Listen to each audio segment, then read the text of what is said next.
Let's talk a little Matthew Golden here. I thought this was really cool. Just a quick little clip of something that he had to say, and I just tweeted out, Green Bay Packers first round pick Matthew Golden reflects. Actually, I'll just let him tell it. I don't want to give it away here too quickly. But this was Matthew Golden talking about. I think he was asked by Jason Wilde, you ever had to face any kind of adversity, that type of thing, and here's what Matthew Golden had to say. I thought this was an absolutely awesome response to the question. Things that you've dealt with adversity-wise that have shaped you to be who you are now? As far as football or anything in general? I think he was talking about both. Me and my mom, at times we stayed in hotels, and it was times we couldn't pay for a room, so we stayed in front of Walmart in Brenham, Texas. And, so I reflect back to that, whenever I am playing football, it just keep me motivated to keep going in 2020. So I thought that was really cool. Like it reminded me so much of Donald Driver's story, if you guys remember that, right? Living out, I want to say they lived out of a UPS truck or something, right? U-Haul. Yeah, U-Haul, right? Yeah. And, humble beginnings, right? And you see Matthew Golden, and you see the iced out chain and everything, draft night and the flashy suit, and it's easy to think, all right, this guy's had everything handed to him, right? Was not the case at all. That's been a work in progress for some time for sure. So really excited to have him on the Green Bay Packers team. I think he's going to turn heads this year. I've heard a lot of conversation about, is he really a 4.29, type thing. I can't listen. I'm not good enough to turn on the tape and go, yep, that's 4.240. I can't do that. I'm just not talented enough to read the tape like that. What I did notice on the tape, though, in terms of speed, I never seen one play where the ball was just turned loose and he could run and get it. I didn't see one time that was there. So I'm going to trust the 4.2940 is what I'm going to try. And it's amazing how everyone says that's not an accurate 40, but no one can give you why it's not accurate. Have you all noticed that? It's like we wanted a wide receiver in the first round for so long. We finally get one, and now people are trying to tear down the 40 that was clocked at the combine. It hasn't been officially changed, right? People were saying, no, he's closer to a 4.5 40 than a 4.2. That's a big difference, boys. That's a big difference. The thing that stood out to me on the tape with Matthew Golden is body control, good hands. He can high point the ball. He is so smooth in and out of his transitions when you're talking about running pretty much every route on the tree. When you look at Savion Williams, you see a guy who probably didn't get to run every route on the tree consistently. With Matthew Golden, it's totally different.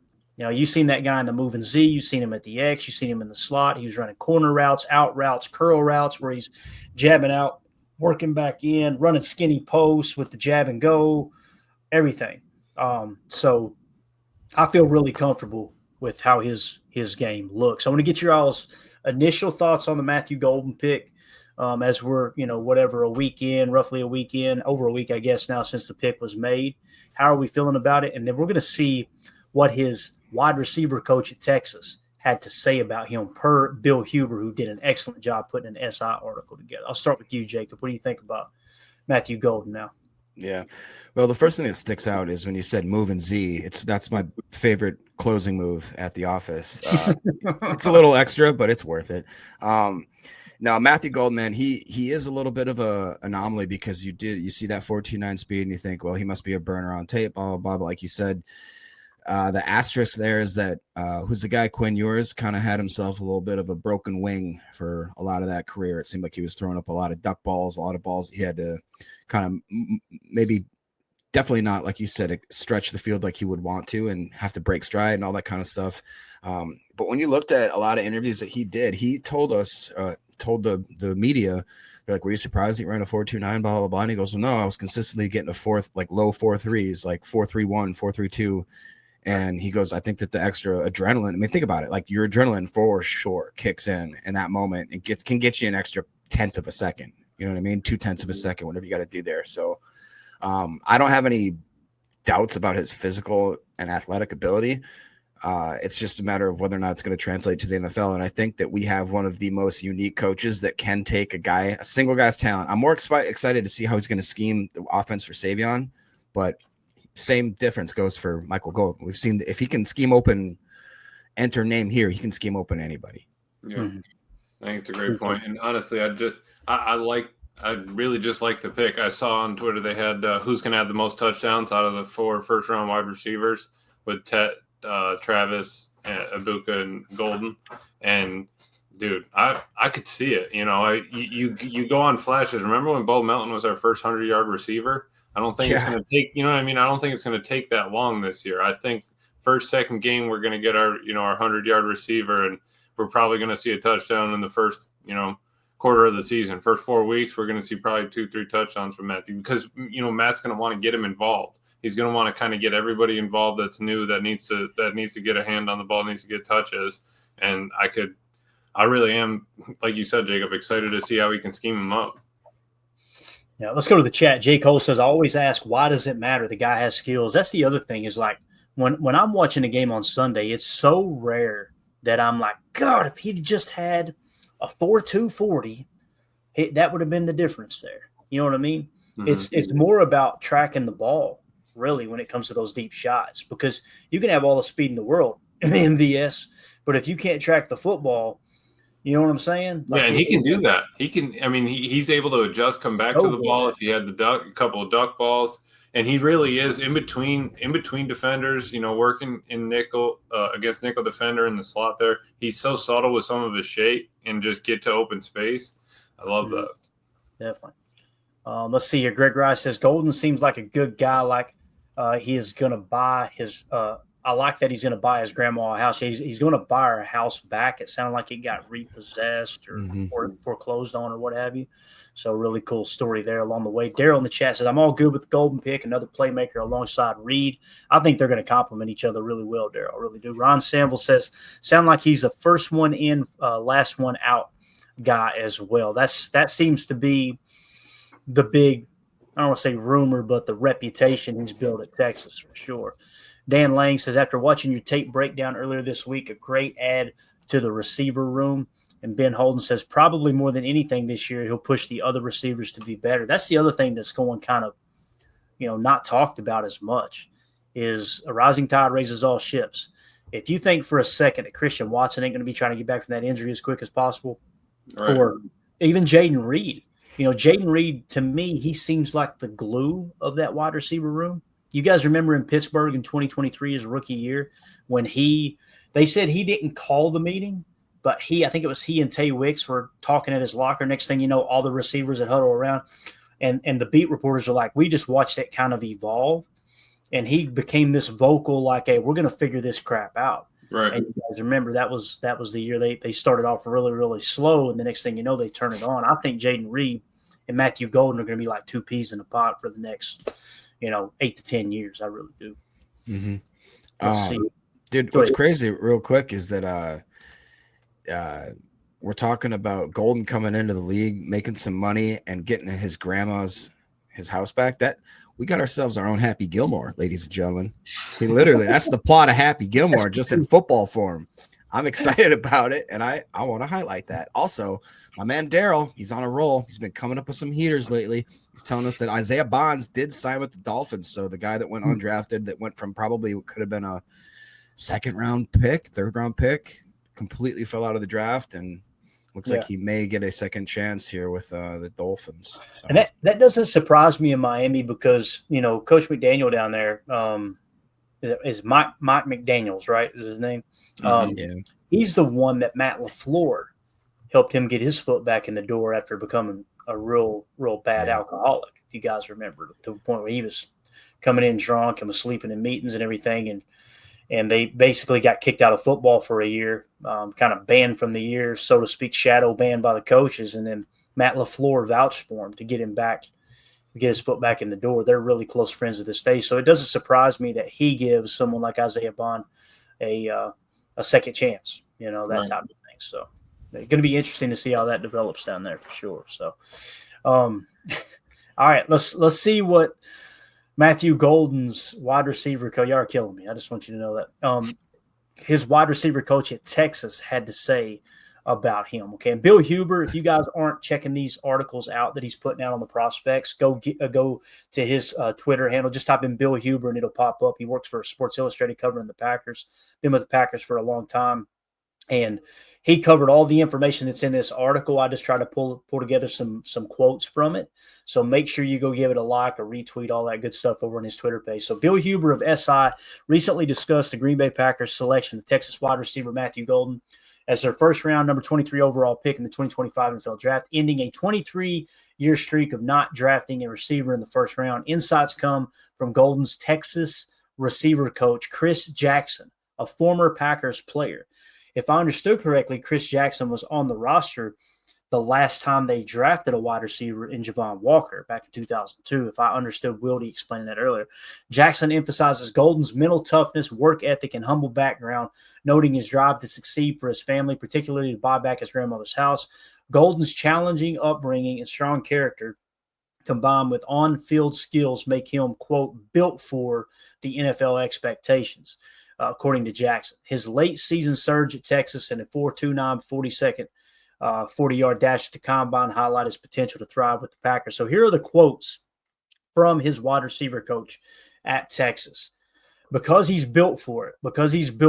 I think as a person, he's mentally strong. He's able to live on his own and be successful away from football. He takes care of his body. He takes care of his nutrition. Another quote he said was, he's down-to-earth, hardworking, blue-collar type of kid who comes from humble beginnings. Another quote, so to me, it's the fact that when he came here, he wasn't living off of press clips or what the expectations were, what he did successfully at Houston. He was a kid that came here that wanted to start fresh and earn what was given to him. If you guys remember, Isaiah Bond transferred over from Alabama so he could be the number one receiver at Texas.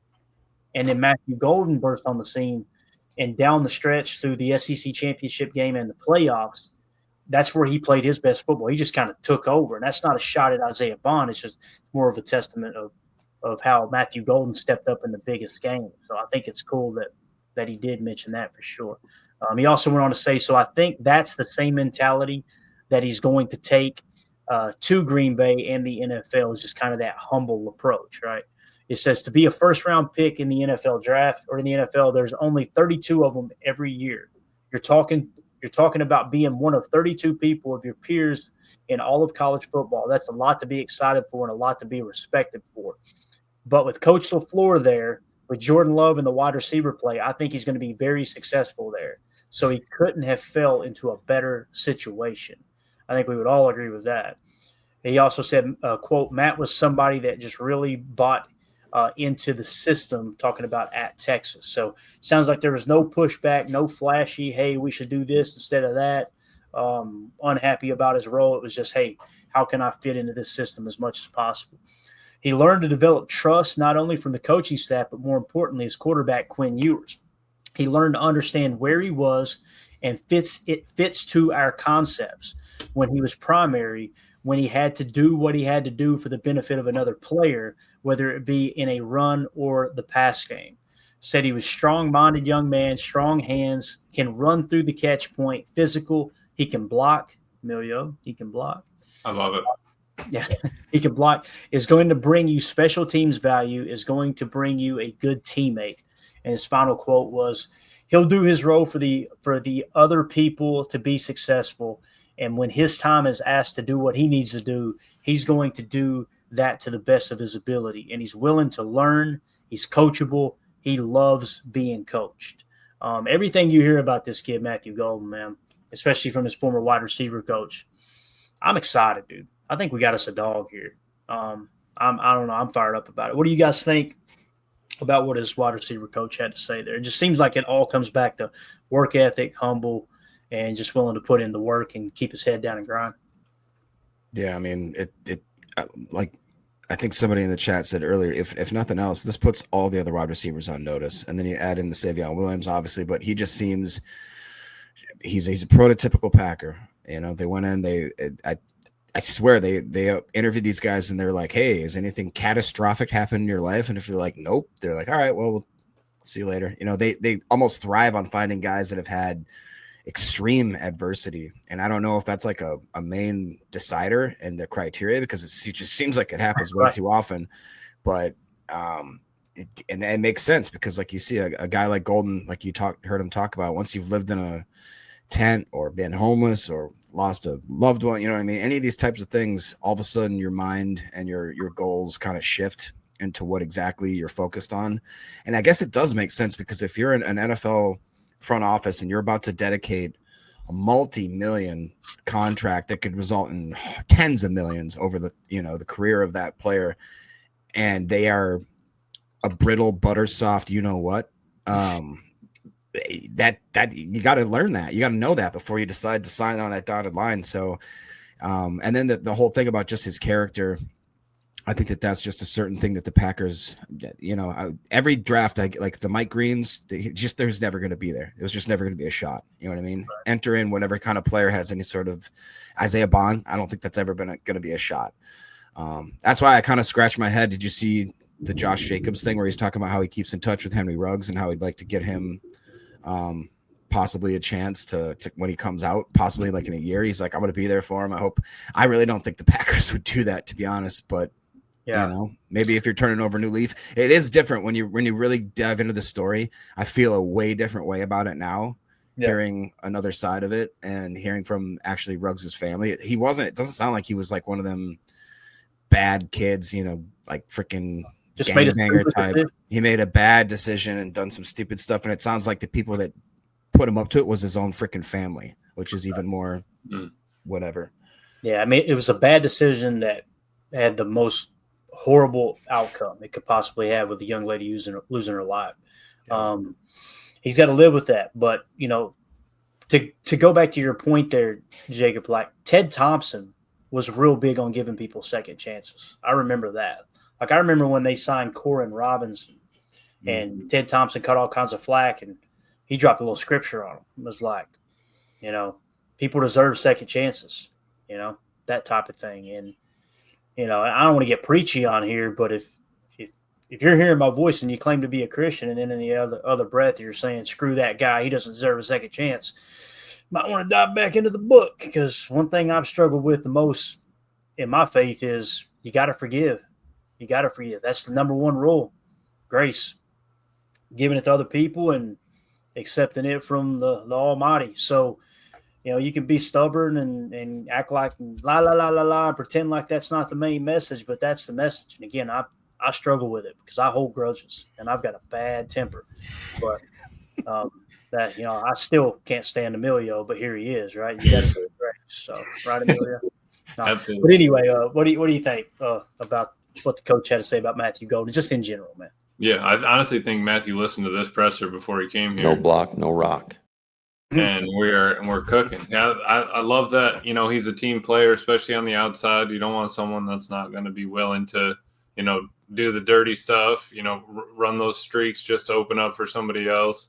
And I love that for him, because if we have a guy that's consistent like that and always willing to work, always, like Max said, he was already excited that he was in the gym working out when he called him about Barron. So, just a hardworking guy that's genuine, that's family oriented.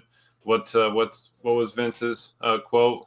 God, family, and the Green Bay Packers. Mm-hmm. I mean, that's golden right there. So I love the kid so far. It's funny you brought up Barron Sorrell too. This is really cool. I was listening to Savion Williams talk earlier. I think he was referring to Houston. Evidently, Savion signed with Houston, and then he transferred to TCU later. But I didn't know this.